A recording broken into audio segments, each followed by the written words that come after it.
In an already complex context where people are already facing an ongoing conflict, the COVID outbreak has only exacerbated feelings of frustration, anxiety, and uncertainty. Not knowing who to trust or what is the correct information has made it even more difficult for Palestinians to cope with this new situation. For many Palestinians, the movement restrictions meant that they were no longer able to go and work. That also meant that they are no longer able to provide work for their families. People called us to ask for medication. People were no longer able to buy food. All this was reasons for people to get in touch with our mental health team.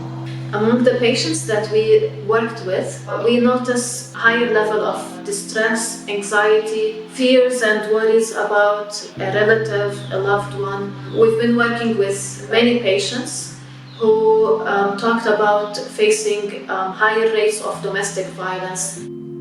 It's also been a source of stigma inside the community. Some neighbors may refuse to go near the house or help them to provide some food.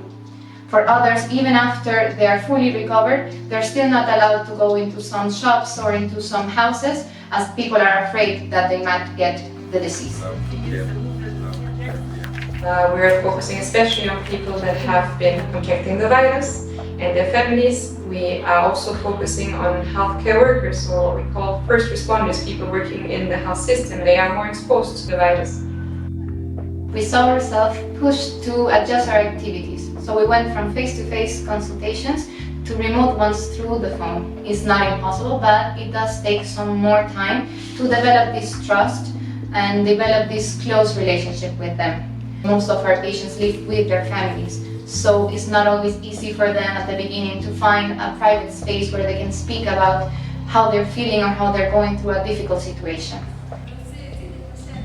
We also started providing mental health support for patients, families, and medical staff in Dura Hospital. The idea is to work together to screen for mental health needs and to provide support and more specialized care for people who need it. With all of this, our main objective is just to stay reachable for people, for them to know that they can keep counting on us to provide this support and that we care about them and their mental health, and we're going to support them despite the situation that we're going through.